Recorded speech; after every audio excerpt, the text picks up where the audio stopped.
Selamat pagi para pemirsa, selamat datang di acara IPA Talk Show. Talk Show kali ini bertemakan inovasi ojek online di Indonesia.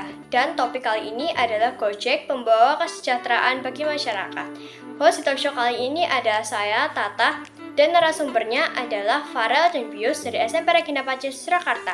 Namun sebelum masuk talk show-nya, jangan lupa untuk klik tombol like dan subscribe ya, supaya kami semakin bersemangat dalam membuat proyek selanjutnya. Sekarang mari kita sapa para narasumbernya. Selamat pagi.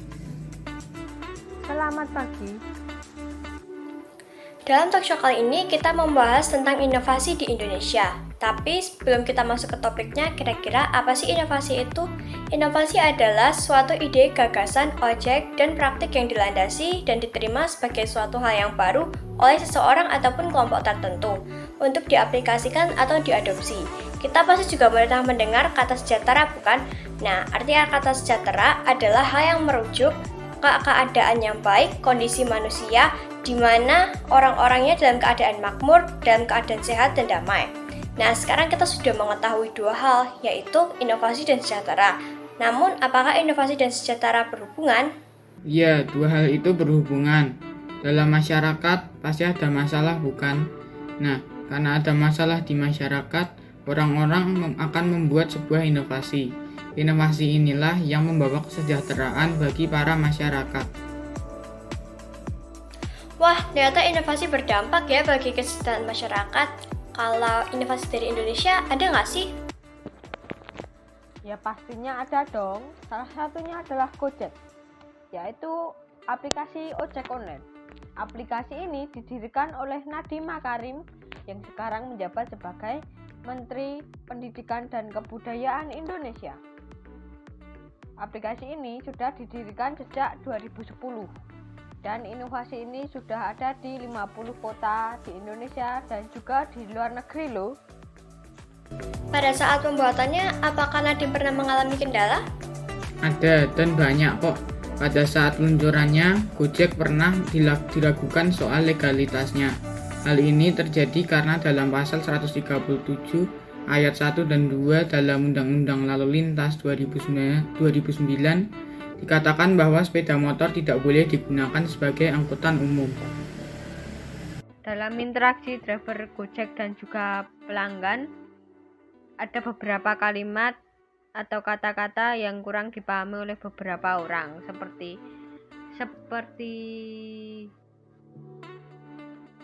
sesuai aplikasi ya kak, dan lain-lainnya.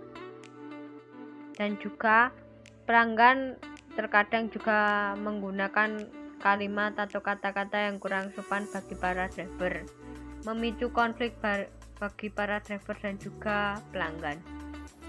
Ternyata lumayan banyak juga ya masalahnya. Aku juga pernah lihat di satu artikel bahwa Gojek pernah mengalami masalah dalam pembayaran melalui GoPay, yang dimana pelanggan terpaksa harus menggunakan pembayaran secara tunai. Hal ini merugikan orang-orang yang terkena COVID-19 karena orang yang terkena COVID-19 tidak boleh berkontak dengan orang lain dan harus dikarantina.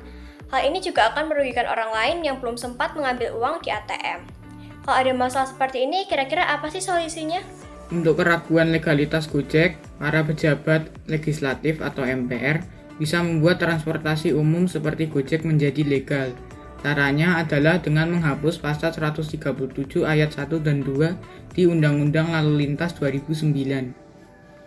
Seharusnya dari pihak Gojek mencantumkan tentang pengertian istilah-istilah yang kurang dimengerti, dan juga menghimbau untuk para driver Gojek dan juga pelanggan untuk tidak menggunakan bahasa daerah maupun bahasa yang kurang sopan.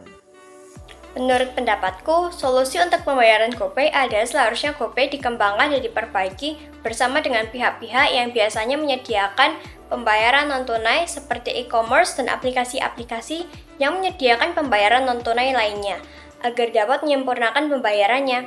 Nah, kita sudah selesai menemukan solusinya. Kira-kira Gojek bisa menyejahterakan masyarakat nggak ya? Pastinya bisa. Yang pertama, warga yang terkena COVID bisa membeli makanan dan obat. Kalau terkena COVID, pasti tidak bisa keluar rumah, bukan? Dengan Gojek, warga yang terkena COVID bisa membeli makanan dan obat melalui GoFood, yaitu fitur yang terdapat di Gojek. Yang kedua, Harga antar jemput Gojek lebih murah dibandingkan dengan taksi. Hal ini menguntungkan karena dalam masa pandemi ini banyak masyarakat yang mengalami krisis ekonomi. Dengan adanya Gojek, masyarakat masih bisa menggunakan transportasi dengan harga yang lebih terjangkau. Selain menguntungkan untuk para pelanggan, Gojek juga menguntungkan untuk para drivernya. Karena dulu sebelum ada Gojek, pembayaran dilakukan secara tawar-menawar. Setelah adanya Gojek, pembayaran tidak bisa tawar-menawar dan harga tetap, tergantung jarak ditempuh. Dan juga Gojek bisa menjadi mata pencaharian bagi orang-orang yang menganggur. Orang-orang yang menganggur bisa menjadi driver ojek. Dan secara tidak langsung, Gojek juga mengurangi angka pengangguran di Indonesia. Oke, kita sudah selesai membahas soal Gojek dan hal-hal di dalamnya. Kira-kira hal apa yang bisa kita simpulkan? Kesimpulannya, inovasi bisa memberikan kesejahteraan bagi masyarakat, walaupun terkadang inovasi memiliki dampak buruk bagi masyarakat. Namun, bila inovasi digunakan dengan lebih baik dan lebih efektif lagi, maka inovasi bisa menjadi solusi untuk permasalahan di masyarakat. Sekarang kita sudah hampir selesai nih. Sebelum ke penutup, apakah ada hal yang ingin kalian sampaikan ke generasi muda dan masyarakat? Untuk generasi muda, teruslah tekun dalam belajar, agar generasi muda dapat sukses seperti pengusaha-pengusaha yang lain. Dan juga jangan lupa untuk memiliki mimpi dan ambisi yang tinggi. Untuk masyarakat, teruslah dukung pengusaha startup di Indonesia, seperti dengan menggalang dana bagi pengusaha yang kekurangan dana. Yang kedua, buatlah inovasi bagi masyarakat dengan mengamati masalah yang terdapat di masyarakat, lalu buat inovasi yang membawa kesejahteraan dan solusi bagi permasalahan tersebut.